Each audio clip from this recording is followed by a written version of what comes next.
The Hyundai Elantra. I've tested it before, but the one behind me is all new for 2017. Will I be impressed? Let's find out. Now, all new might be a slight exaggeration when it comes to the exterior styling. They did some minor tweaks and freshened it up a bit, and you can still tell that it's a Hyundai thanks to the familiar front grille. Form definitely follows function and aerodynamics these days for any sedan, but thanks to the alloy wheels, you can definitely tell that it's a Hyundai as well. Certainly from any angle it's a pleasing shape, and to my eye it ties in the right amount of modern luxury and style that's definitely needed in this competitive sedan market. The power seats with a lumbar support adjustment are in basic black, but they are snug and supportive and comfortable over the long haul. It's basically black with a little bit of kind of chrome accents coming across and soft touch materials up on top of the dash. It looks modern, it looks fresh. The armrest doubles as deep storage, and you also get a jump drive in there as well. Moving forward, you get a real handbrake and two cup holders. There's a covered compartment here that, when you open it up, reveals two chargers, some storage, and a place to hook up your smart or iPhone as well, plus a jump drive.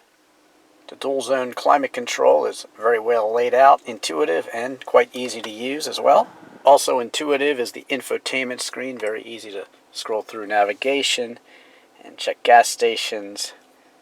Definitely things that you want easy access to, even the local Google search, which is nice. And you can go ahead and get into your infotainment area here, and of course the Sirius XM radio is always great to have. You can program your favorites quite easily. Blue Link is a bit like GM's OnStar and helps with safety, driving info. You can send information from Google, vehicle diagnostics as well. The push button start with smart key access is definitely great and works very well. On the steering wheel you have controls for Bluetooth, also your radio channel and volume, and on the other side your smart adaptive cruise control. A great feature. Gauges are very easy to read, straightforward, nice. Of course you have that TFT display in the middle here, which you can control right here, and go ahead and scroll through. To the left of the steering wheel you have controls for lighting, also your blind spot monitoring and your lane keep assist, and there's a button to turn off your traction control, which I never recommend doing. On the door you have controls for your outside mirrors, power windows and door locks, nice place to keep your phone here, and a cup holder and some storage down there.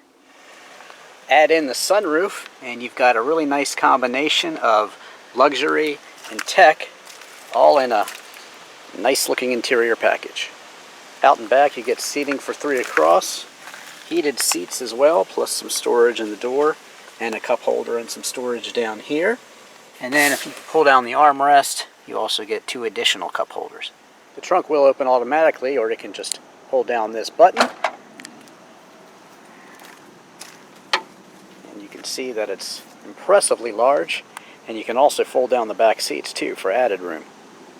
Excellent. Powering the Elantra is a 2-liter dual overhead cam 16-valve inline 4-cylinder engine. It produces 147 horsepower at 6,200 RPMs and 132 pound-feet of torque at 4,500 RPMs. It's made it to a 6-speed automatic. 0 to 60 takes 8.3 seconds.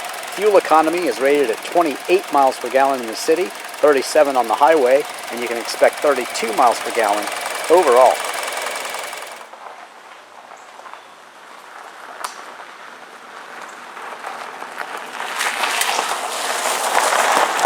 Pricing for the 2017 Hyundai Elantra starts out at $22,350. Now you might want to add the tech package, which is $2,500 and includes the 8-inch navigation touchscreen, Infinity Premium Audio, Android Auto, and Apple CarPlay, 4.2 TFT color instrument cluster display, power sunroof, heated front and rear seats. And then to get the ultimate package, you have to have the tech package. It's not an option unless you do that. And that includes HID headlights, auto emergency braking, smart cruise control, lane keep assist, and integrated memory system. Now the carpeted floor mats add another $125, and with all that, you're out the dealer door at $27,710. Now, for an entry-level sedan, that's creeping up in price a bit, but again, you're talking about a fully loaded Hyundai Elantra. Now, there's certainly a lot of competition in the entry-level sedan market, and I've reviewed many of those competitors. Check out my other YouTube videos for those. But really, one of the things that makes the Hyundai Elantra stand out is the fact that it's just so well-rounded, and you have that class-leading 10-year powertrain warranty too. So when I first got in the Hyundai Elantra today, I was faced with a dilemma that many drivers are faced with, merging onto a divided highway with no stoplight and cars that didn't want to let me in, so I had to depend on the Elantra's power. Now, the Elantra is not a really fast car, 0 to 60 in low 8-second range, about 8 seconds, but believe it or not, that's on par with many sports cars back in the 80s. I remember that's about as quick as my Lancia Zagato that I had back in the day. Check my review of that one elsewhere on YouTube. But, you know, it's plenty enough speed and very capable to merge and to go ahead and pass when you need to. So it's very usable. And now I'm in traffic, which really is not moving very well and sometimes stops. And that's great because you do have that autonomous braking, and not only that, you have the smart cruise control, and the traffic is stopped in front of me, and let's see what happens. Well, we're slowing down. It's set for 41 miles per hour, but see, it just stopped me, and I'm still rolling a little, but I can just tap the brake there and make sure I don't hit the car in front of me. Now, the difference between this smart cruise control and others is that those tend to fully stop you, like in Volvos or Infinitis, BMWs, you know, the luxury cars. They'll actually totally stop you. This one puts you to definitely under 5 miles an hour, so if you did actually hit the car in front of you, let's say you were asleep or passed out or something, you would give them a little love tap and they'd probably get out, and they would see that maybe you're in distress, and that would be a good thing, actually. But certainly it basically stops you, and that's a good thing. So the luxury ones might take it a step further, but that doesn't really matter. This one does the job, and it does it well. Now, in terms of my Drivin technology integration score, I think Hyundai does a great job of integrating their technology. As I said, it pairs easily with your smart or iPhone. The dual zone climate control is certainly very nice to have.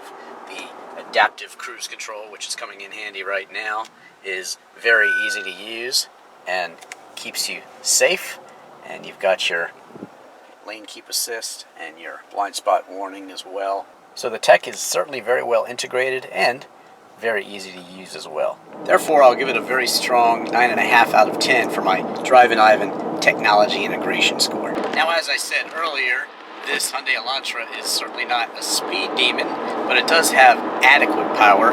People are going to go to the sport version of the Elantra if they want more handling and performance. But this one is really no slouch. It's got enough power, and it holds the road predictably with understeer, exactly how you'd expect it, and you can certainly get away with throwing it into turns quicker than you might feel comfortable doing, and it certainly won't let you down. As I said, handles predictably with very safe understeer, and does have adequate power to pass and merge onto the highway as well.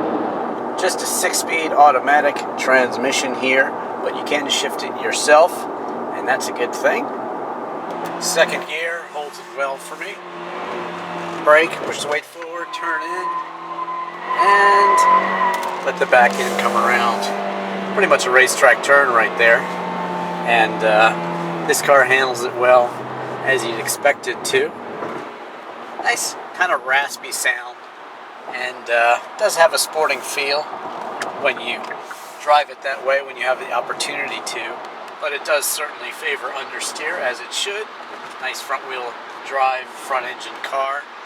Certainly the safest way to engineer these cars, and you can induce lift-off oversteer if you try, but I wouldn't recommend it. And always keep the traction control on.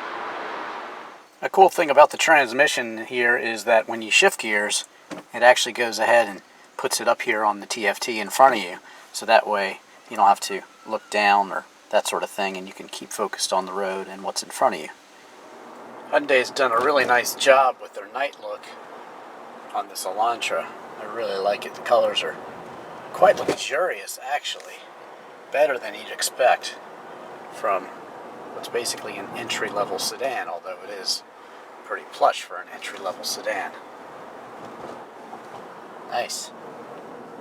It's actually an advanced rear backup camera because look, the guides tell you where you're going when you turn the wheel. Very nice. Now when you have someone in your blind spot, the light will light up. If you go to put your turn signal on, it'll also give you a nice audible warning. Really nothing negative to say about the Hyundai Elantra. The only thing I'd like to see that it doesn't have is actually ventilated seats. They'd be nice, but that's just nitpicking. Hyundai's philosophy has been to look to other manufacturers and see what works in their cars, be it the styling. Well, they take some of that styling. If it's the way the ventilation system works, then they might incorporate that. They used to use the Mercedes sort of body map where you can point at the head and the air would flow to your head, body, and feet, and that sort of thing.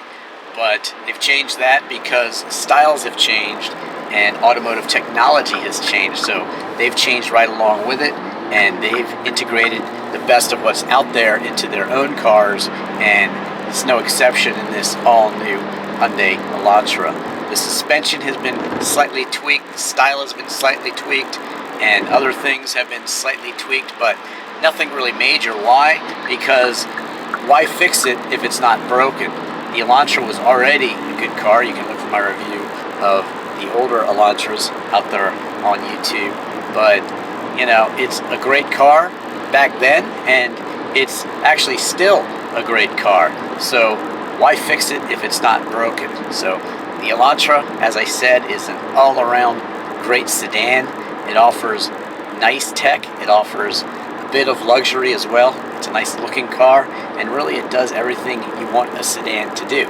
So I'm impressed, and I think you will be too. Thanks for watching. Don't forget to subscribe to me on YouTube. Don't forget to follow me on Twitter. I'm Drivin' Ivan.